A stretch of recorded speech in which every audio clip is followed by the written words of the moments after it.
Hello everyone. तो कैसे हैं आप?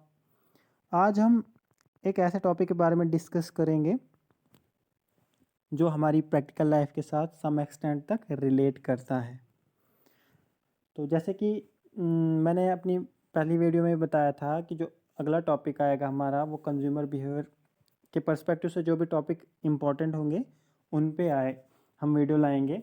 देन आज हमने कुछ टॉपिक कवर कर रहे हैं। देन एक दो टॉपिक और बचता है कंज्यूमर बिहेवियर के पर्सपेक्टिव से। देन उसको हम अगली वीडियो में लाएंगे और फिर हमारा जो है ये consumer behaviour analysis and indifference curve का वाला टॉपिक जो है कंप्लीट हो जाएगा। तो चलो शुरू करते हैं। कंज्यूमर बिहेवियर, तो कंज्यूमर होते कौन है? फिलहाल हम ये देखें तो कंज्यूमर वो पर्सन होते हैं जो कुछ परचेजेस करते हैं। किसके लिए? अपनी वांट्स को फुलफिल करने के लिए। His main purpose is to maximise satisfaction with given resources. अब क्या बोल रहा है कि कंज्यूमर कौन होते हैं? कंज्यूमर वो होता है कि जो खर्चा करता है, अपनी कोई चीज़ खरीदता है। तो किसके लिए? अपनी वांट्स को पूरी करने के लिए। और ये कंज्यूमर है कौन? कंज्यूमर हम लोग हैं। हम लोग वो चीज़ तब खरीदते हैं जब हमें उसकी ज़रूरत पड़ती है या जब हम वो चीज़ कोई चाहते हैं कि ये चीज़ मेरे पास आए। बट उस टाइम हमारा मेन जो मोटिव होता है या पर्पस होता है, हमारा मकसद होता है दिमाग में कि वो कहता है कि इस चीज़ से हमें मैक्सिमम सेटिस्फैक्शन मिले। अब वो सेटिस्फैक्शन मिलेगी कब? सपोज अगर हमारे पास 500 रुपये हैं, देन हमें कोई चीज़ लेनी है। बट उस चीज़ पे क्या है कि हम ये चाहते हैं कि ये चीज़ मुझे 300 में मिल जाए।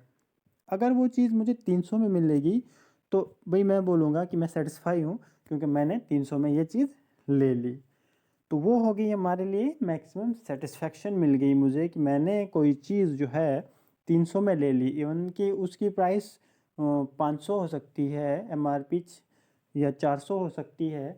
बट मेरे दिमाग में यही चल रहा है कि मैंने ये 300 की लेनी है। देन वो 300 की अगर मिली मुझे तो मैं मैक्सिमम सेटिस्फैक्शन हासिल कर गया, मतलब मुझे मैक्सिमम सेटिस्फैक्शन मिली। उस टाइम मैं एक रैशनल कंज्यूमर बन गया। अब हम रैशनल कंज्यूमर होता कौन है? रैशनल कंज्यूमर वो होता है जो सिर्फ अपने बारे में सोचे। मैंने अपने बारे में सोचा कि हाँ भाई मुझे 300 की वो चीज़ मिलेगी, देन मैं लूँगा, वरना नहीं लूँगा। देन तो मैं क्या बन गया? मैंने अपने फ़ायदे के बारे में सोचा। तो इस पर्सन को या ये ऐसे कंज्यूमर को हम क्या बोलेंगे? Rational consumer. Then the price of product depends upon demand for and supply of it। अगर हम कहें किसी भी प्रोडक्ट की, किसी भी चीज़ की जो प्राइस है वो किस पे डिपेंड करती है? उसकी डिमांड पे एंड उसकी सप्लाई पे। Individual demand for product depends upon price of the product. अब एक इंडिविजुअल डिमांड जो होती है प्रोडक्ट की, वो किस पे डिपेंड करती है? प्राइस उस प्रोडक्ट की क्या है, इनकम उस इंडिविजुअल की क्या है, और प्राइस रिलेटेड गुड्स क्या है। अब हम देखेंगे कि यह प्राइस ऑफ द प्रोडक्ट कैसे डिपेंड करती है। एक इंडिविजुअल डिमांड कर मैं आपको ड्रॉ करके बताता हूँ। जैसे हमारा ये एक्स एक्सिस है, ये वाई एक्सिस है, ज़ीरो। यहाँ पे हम किसी भी प्रोडक्ट की प्राइस ले लेते हैं और यहाँ पे वो प्रोडक्ट लेते हैं। ये गुड है हमारा। इसकी प्राइस, अगर इस गुड की प्राइस ये है तो इसकी डिमांड इतनी होगी। ये बन गई इसकी डिमांड, क्योंकि प्राइस ज़्यादा है, डिमांड कम होगी। जैसे ही इसकी डिमांड ये प्राइस कम होगी तो इसकी डिमांड बढ़ जाएगी। ये देखो प्राइस यहाँ से कम हुई। एक मिनट में आपको क्या हुआ प्राइस कम हुई और डिमांड बढ़ गई। फिर इसकी प्राइस कम हुई तो इसकी डिमांड बढ़ गई। तो अब हमारा जो डिमांड कर्व बनता है वो कुछ इस तरह बनता है। वेट, आपको दोबारा बताता हूँ। डिमांड कर्व जो बनता है हमारा क्या बनता है? वो इस तरह बनता है। ये आ गया हमारा डिमांड करो किसी भी प्रोडक्ट का। ये हो गई हमारी इंडिविजुअल डिमांड एक प्रोडक्ट की। किस किस पे डिपेंड करा इसने? प्राइस पे, related price of related goods and income पे। अब मैं cardinal utility analysis is the oldest theory of demand which provides an explanation of consumers' demand for the product and derives the law of demand, which establishes an inverse relationship between price and quantity demanded of a product. अब क्या है? अब देखते हैं हम cardinal utility क्या होता है। कार्डिनल यूटिलिटी हम पहले बोलेंगे। कार्डिनल यूटिलिटी जो है किसने दी थी? ये दी थी इकोनॉमिस्ट मार्शल ने। किसने? मार्शल ने। अकॉर्डिंग टू इट, इसके मुताबिक जो यूटिलिटी है हमारी, जो सेटिस्फेक्शन है, उसको हम नंबर्स में मेजर कर सकते हैं। जैसे अगर सपोज एक एग्जांपल ले लेते हैं, अगर मैंने एक एप्पल लिया तो मुझे 10 यूटिल्स सेटिस्फेक्शन मिली। क्या मिली? 10 यूटिल्स सेटिस्फेक्शन मिली। देन अगर मैं दूसरा एप्पल लेता हूँ तो उससे मुझे 12 मिल सकती है, 8 मिल सकती है। तो मतलब हम नंबरिंग कर सकते हैं यूटिलिटी, मतलब अपनी सेटिस्फेक्शन को नंबर्स में मेजर कर सकते हैं। ये बोला किसने? मार्शल ने। फिर जैसे हमने इंडिफरेंस कर्व में पढ़ा था कि हमारे जो ऑर्डिनल यूटिलिटी है उसको हम सिर्फ रैंक दे सकते थे कि हम अगर हमने कोई एक चीज़ कंज्यूम करी, उस अगर फिर हम उसने दूसरी चीज़ कंज्यूम करी तो हम कहेंगे कि फर्स्ट वाली चीज़ जो हमने कंज्यूम करी थी उसने उससे ज़्यादा सेटिस्फेक्शन मिली या उससे ज़्यादा यूटिलिटी मिली एज़ कंपेयर टू जो हमने सेकंड वाली कमोडिटी कंज्यूम करी थी। तो ये गया हमारा कार्डिनलिटी। और बाकी ये इन जो था product and law of demand, ये तो मैंने आपको डायग्राम में बता दिया कि कैसे कि प्राइस और डिमांड का कैसे इनवर्स रिलेशन है। ये आ गई हमारी डिमांड, ये आ गया हमारा डिमांड करो। प्राइस एक चीज़ की इतनी है तो डिमांड इतनी होगी, जैसे ही प्राइस कम होगी तो डिमांड बढ़ जाएगी। तो ये जो इनवर्स रिलेशनशिप है किसके दरमियान? प्राइस और डिमांड के। ये किसकी वजह से हैं? ये हमारे कार्डिनल यूटिलिटी की वजह से। And law of diminishing marginal utility, diminishing marginal utility, ये सब इस पे इसके रिलेटेड हैं, वो हम नीचे जाके पढ़ेंगे। पहले तो ये देख लेते हैं। उसके बाद हम देखते हैं कंसेप्ट ऑफ यूटिलिटी। ये यूटिलिटी होता क्या है? जैसे हमने ऊपर भी देखा यूटिलिटी क्या है? सेटिस्फाइंग पावर है किसी कमोडिटी की। इसको हम देखते हैं ये क्या है।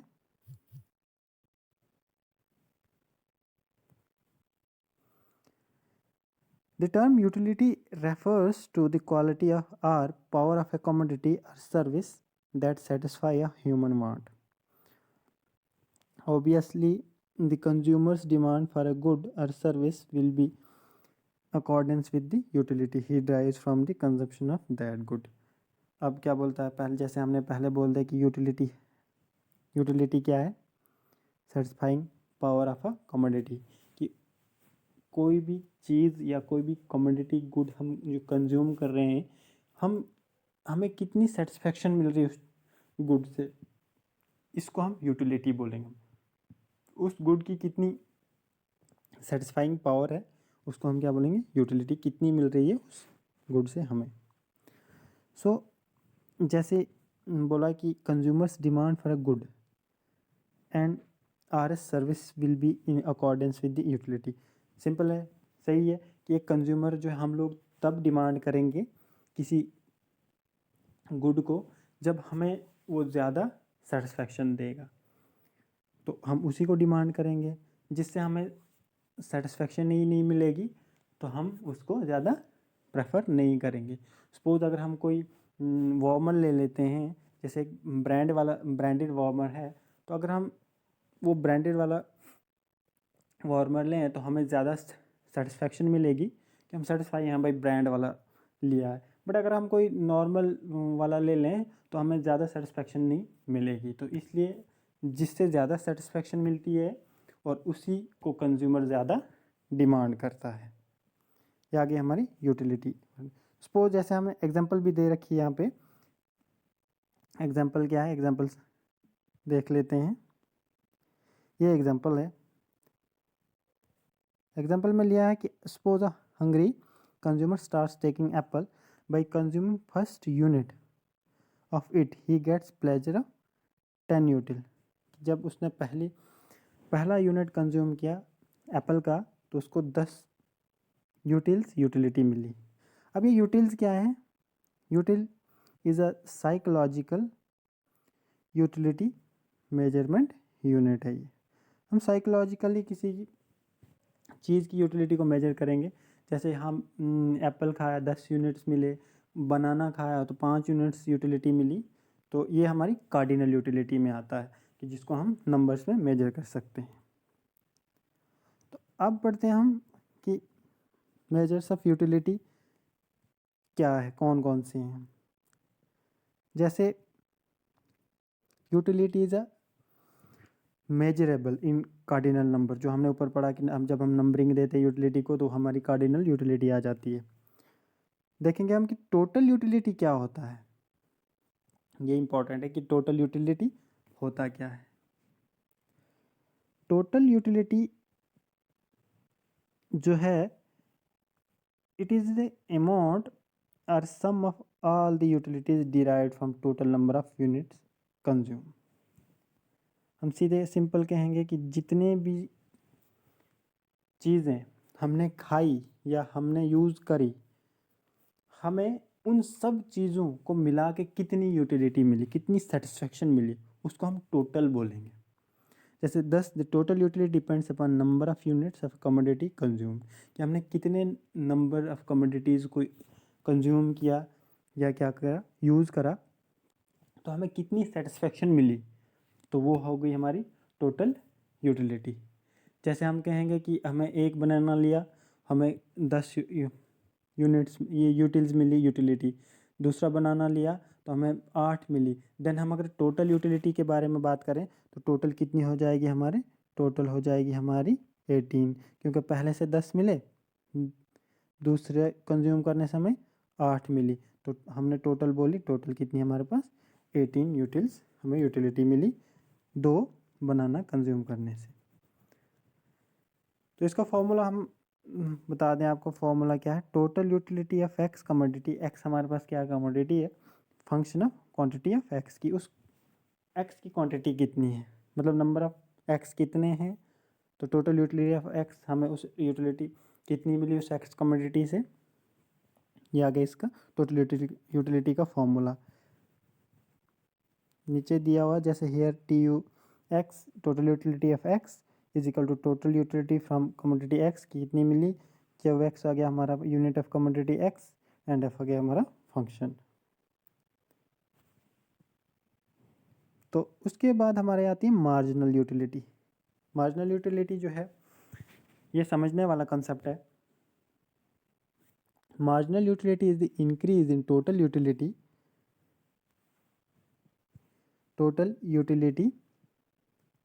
which results from a unit increase in consumption।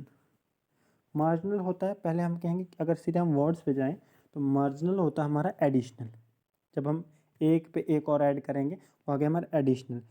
तो मार्जिनल यूटिलिटी वो यूटिलिटी होती है जब टोटल यूटिलिटी बढ़ती है, लेकिन किसकी वजह से बढ़ती है, एक एडिशनल यूनिट इंक्रीज करने से। जब हम एक एडिशनल यूनिट क्या करते हैं, बढ़ाते हैं कंजम्पशन में, तो हमारी क्या हो जाती है, टोटल यूटिलिटी बढ़ती है और मार्जिनल यूटिलिटी हम उसे कहते हैं। अब इसको एक एग्जांपल के साथ समझेंगे हम कि एग्जांपल क्या है इसकी। जैसे टोटल यूटिलिटी जो है फर्स्ट यूनिट ऑफ केक, जब हम कोई केक का फर्स्ट यूनिट कंज्यूम करेंगे तो हमें 20 यूटिल्स मिलती है utility satisfaction. By consuming the second unit, जब हम उसी केक का सेकंड यूनिट कंज्यूम करेंगे तो हमारी टोटल यूटिलिटी कितनी हो जाएगी, 35। तो अब अगर हमने मार्जिनल यूटिलिटी निकालनी है तो मार्जिनल यूटिलिटी कैसे निकालेंगे हम, उस 35 में से हम प्रीवियस ईयर की यूटिलिटी, ये प्रीवियस यूनिट की यूटिलिटी निकालेंगे, देन हमारी कितनी आएगी मार्जिनल, मतलब एडिशनल कितनी मिली हमें। उसका फॉर्मूला मैं आपको बता दूं, उसका फॉर्मूला है हमारे पास marginal utility equal to change in total utility. पहले हमारी देखो, अब हम इधर ही देखेंगे, पहले हमारी यूटिलिटी कितनी थी फर्स्ट केक पे, फर्स्ट यूनिट ऑफ केक पे 20। अब कितनी चेंज आई किसमें, केक में, क्योंकि 35 हो गया, चेंज कितनी आई 15 अपॉन क्वांटिटी में कितनी चेंज आई। पहले हम एक यूनिट कंज्यूम करते थे, अब हम 2 कर रहे हैं, मतलब एक पहले था एक बाद में हो गया, 15/1 देन हो गया हमारा 15। ये हमारा मार्जिनल यूटिलिटी का फॉर्मूला। देन अब आते हैं हम एडम स्मिथ का एक पैराडॉक्स रहा था इसमें मार्जिनल यूटिलिटी में। एडम स्मिथ जो थे वो फादर ऑफ इकोनॉमिक्स बोला जाता है एडम स्मिथ को, फादर ऑफ इकोनॉमिक्स, किसको, एडम स्मिथ को। अगर हम मॉडर्न इकोनॉमिस्ट की बात करें तो मॉडर्न इकोनॉमिक्स का फादर जो हैं वो हैं पॉल सैमुअल्सन, जिनको नोबेल प्राइज़ मिला है 1970 में। वो मॉडर्न इकोनॉमिक्स के फादर हैं पॉल सैमुअल्सन। एंड अगर हम सीधे जनरल फादर ऑफ इकोनॉमिक्स बोलें तो वो है हमारे एडम स्मिथ। अब इनका पैराडॉक्स क्या था, इनका था कि Adam Smith was greatly surprised to know why water, which is so very essential and useful to life, has such a low price. Indeed, no price, while diamonds, which are quite unnecessary, have such a high price. He could not resolve this water diamond paradox. आपको याद रखना कि water diamond paradox किसका है, ये हमारे Adam Smith जी का है, इन्होंने दिया था। लेकिन बाद में क्या होगा, मॉडर्न इकोनॉमिस्ट जो थे जैसे पॉल सैमुअल्सन एक्स्ट्रा, उन्होंने सॉल्व कर दिया इस पैराडॉक्स को, किस कंसेप्ट से, मार्जिनल यूटिलिटी के कंसेप्ट से। अब हम देखेंगे अब क्या बोला इन्होंने, कि एडम स्मिथ बोलते थे कि ठीक है, जैसे वाटर हमारे लिए बहुत ज़रूरी है, काम आने वाली चीज़ है ना, लेकिन इसकी इतनी कम प्राइस क्यों, इवन देन कि ये इसकी कोई प्राइस भी नहीं है, प्राइसलेस है।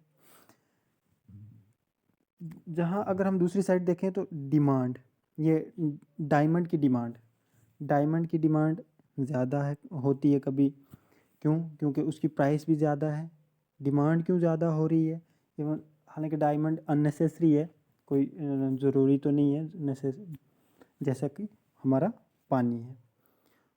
लेकिन बाद में जब इसका, क्योंकि ये सॉल्व नहीं कर पाए एडम स्मिथ, इस पैराडॉक्स को सॉल्व नहीं कर पाए, लेकिन मॉडर्न इकोनॉमिस्ट ने इसको सॉल्व किया किससे, कंसेप्ट ऑफ मार्जिनल यूटिलिटी का जो कंसेप्ट है उससे सॉल्व कर दिया।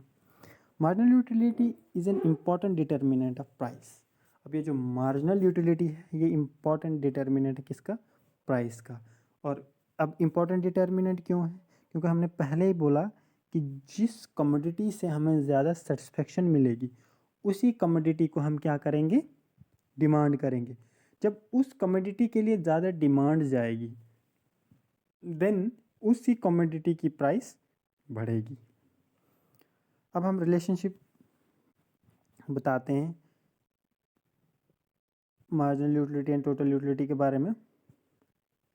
तो मार्जिनल यूटिलिटी हमारी डिमिनिश करती है और टोटल यूटिलिटी क्या है, इंक्रीज़ करती है। अगर सिंपल इसमें देखेंगे, जब हमारी टोटल यूटिलिटी बढ़ती है तो मार्जिनल यूटिलिटी क्या होती है, वो डिमिनिश करती है, वो घटती रहती है। व्हेन मार्जिनल यूटिलिटी ज़ीरो, जब हमारी मार्जिनल यूटिलिटी ज़ीरो होती है तो हमारी टोटल यूटिलिटी जो है वो मैक्सिमम होती है। अच्छा, when marginal utility is negative, जब हमारी मार्जिनल यूटिलिटी जो है नेगेटिव हो जाती है तो टोटल यूटिलिटी जो है वो डिक्लाइन हो जाती है, मतलब गिरना शुरू हो जाती है। उसके बाद हम एक मेन जो है टॉपिक है कंज्यूमर बिहेवियर का, उस पे आते हैं, जो है law of diminishing marginal utility. Law of diminishing marginal utility को गुजन्स फर्स्ट लॉ भी बोलते हैं, जो उन्होंने कब दिया था, 1854 में। जो मार्जिनल यूटिलिटी कंसेप्ट है, ये law of diminishing marginal utility इसको अच्छे से एक्सप्लेन करता है। जैसे अब law of diminishing marginal utility, इसके हिसाब से मार्जिनल यूटिलिटी जो है ऑफ गुड की, वो डिमिनिशिंग करती है as individual consume more unit of good.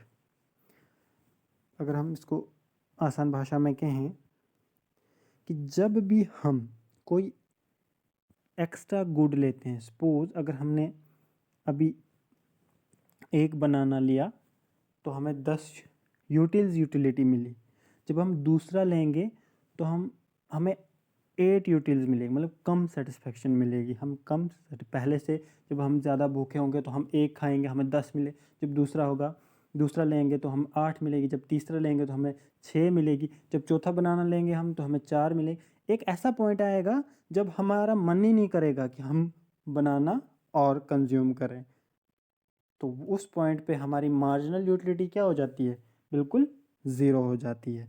तो यही है कि law of diminishing marginal utility क्या कहता है कि जैसे ही हम कोई गुड जो है कंज्यूम करते हैं, जैसे हम कंज्यूम करते हैं तो हमारी यूटिलिटी जो है क्या होती है, कम होती जाती है, डिमिनिश करती रहती है। और एक पॉइंट ऐसा आता है जब हमारी मार्जिनल यूटिलिटी जो है वो ज़ीरो हो जाती है और हमारी टोटल यूटिलिटी जो है मैक्सिमम हो जाती है। तो जिस पॉइंट पे हमारी मार्जिनल यूटिलिटी जो है वो ज़ीरो हो जाती है उसको बोलते हैं हम क्या, cessation point. So the law of diminishing marginal utility is based upon introspection method. Introspection method, अब हम एक की कौन सा मेथड है, इंट्रोस्पेक्शन मेथड वो मेथड है, ये एक एबिलिटी है एक ऑब्जर्वर की, जो अपने दिमाग में क्या करता था, दूसरे पर्सन की, दूसरे आदमी की, मतलब अपने दिमाग में उसको परसेप्ट कर लेता है कि दूसरे आदमी के दिमाग में क्या चल रहा है। उसकी परसेप्शन से वो उसको ऑब्जर्व करता है कि इसके दिमाग, एक पर्सन के दिमाग में क्या चल रहा है। उस ऑब्जर्वेशन को हम क्या कहते हैं, इंट्रोस्पेक्शन मेथड। जैसे introspection method is a ability of the observer to reconstruct event which go on in the mind of another person with the help of self observation। कि सेल्फ ऑब्जर्वेशन से एक person जो है दूसरे person के दिमाग में चल रही सिचुएशन को ऑब्जर्व कर सकता है। किससे, लेकिन इंट्रोस्पेक्शन मेथड से। अब हम law of diminishing marginal utility को एक्सप्लेन करेंगे टेबल और डायग्राम के साथ। ये हमारा डिमिनिशिंग मार्जिनल यूटिलिटी का टेबल है। इसमें यहाँ पे देखो, जैसे हमारे ये लेफ़्ट साइड जो है, लेफ़्ट साइड हमने cup of T consume per day, एक दिन में कितने कप ऑफ टी हम कंज्यूम कर रहे हैं वो यहाँ दिए हुए हैं। यहाँ पे हमारी टोटल यूटिलिटी है और यहाँ पे मार्जिनल यूटिलिटी है। जब हम एक कप लेते हैं एक दिन का तो हमें मिलती है 12 यूटिलिटी, और हमारी मार्जिनल भी क्या होगी, 12। मार्जिनल का फॉर्मूला क्या है, change in total utility, change in quantity. यहाँ पे टोटल यूटिलिटी भी सेम है और क्वांटिटी भी सेम है। जब हम दूसरा यूनिट लेंगे कप ऑफ टी का, देन हमारी यूटिलिटी, टोटल यूटिलिटी क्या हो जाएगी, टोटल यूटिलिटी होगी हमारी 22 और हमारी मार्जिनल यूटिलिटी क्या होगी, 10। अब मार्जिनल यूटिलिटी कम हो रही है ना, मार्जिनल यूटिलिटी क्या हो रही है, कम हो रही है। हमारी टोटल यूटिलिटी बढ़ रही है, लेकिन किस पे, डिमिनिशिंग रेट पे। मतलब पहले 12 थी, अब 22 हो गई, मतलब 10 बढ़ी लेकिन किस पे, डिमिनिशिंग रेट पे बढ़ी, लेकिन किस पे, घटती हुई तादाद में। ऐसे ही एक ऐसा पॉइंट आएगा जब हमारी जो है मार्जिनल यूटिलिटी जो है क्या हो जाएगी, नेगेटिव हो जाएगी, इवन देन कि किसी किसी पॉइंट पे ज़ीरो हो जाती है। वो हम ग्राफ में देखेंगे नीचे। तो यहाँ हमें पता, टेबल में हमें पता चला कि मार्जिनल यूटिलिटी क्या होती है। जैसे हमने 12 चेंज कितनी आई थी, 10 की चेंज आई थी, तो क्वांटिटी में कितनी की चेंज आई, क्वांटिटी में 1 की चेंज आई। देन हमारा क्या हो गया, मार्जिनल यूटिलिटी कितनी हुई। जैसे सपोज हमने जब 1 कप ऑफ टी कंज्यूम करा था, तो हमें टोटल यूटिलिटी कितनी मिल रही थी, टोटल यूटिलिटी मिल रही थी हमें 12। जब हमने दूसरा कप कंज्यूम करा तो हमें कितनी मिली, 22। अब टोटल यूटिलिटी में कितना चेंज हुआ, चेंज कितना आया, पहले 12 था अब 22 हो गया, मतलब चेंज कितनी आई, 10 की। अपन अब हम क्वांटिटी में कितनी चेंज आएगी, पहले 1 था अब 2 हो गए, इतना क्वांटिटी में कितनी 1 चेंज आई, तो मार्जिनल यूटिलिटी क्या बनी, 10। ये हो गई हमारी मार्जिनल यूटिलिटी।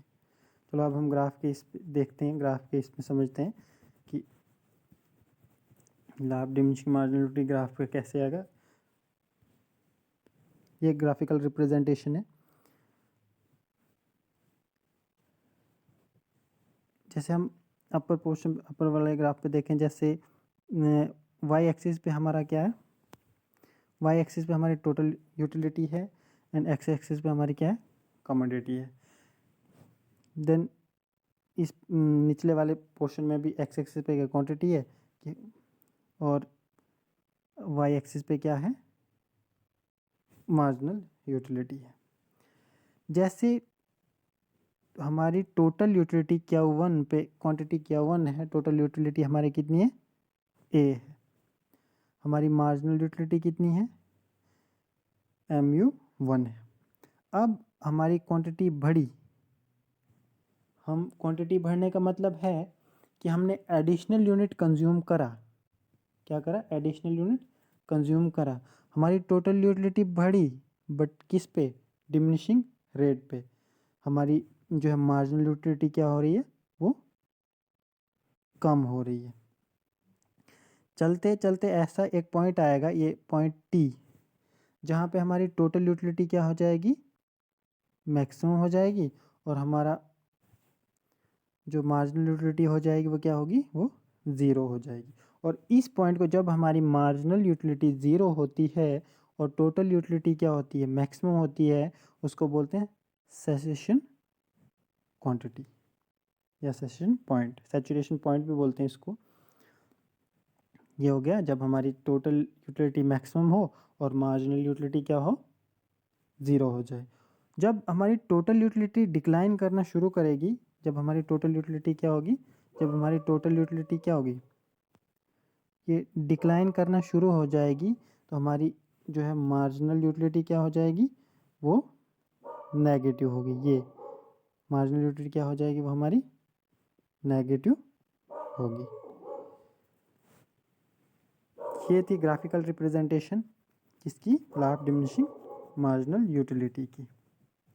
इसके 3 रिजल्ट आते हैं हमारे सामने, जो हम नीचे डिस्कस करेंगे। ये 3 रिजल्ट क्या आते हैं इसके, ये आते हैं, following 3 conclusions can be drawn from it. कैसे, जब हमारी मार्जिनल यूटिलिटी डिक्लाइन करती है, total utility increases as shown in table and above.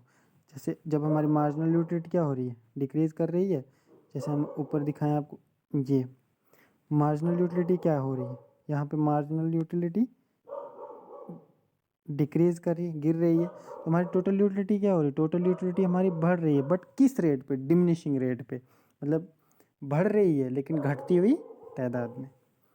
फिर हम अगर नीचे जाएं, दूसरा कंक्लूजन क्या है इसका,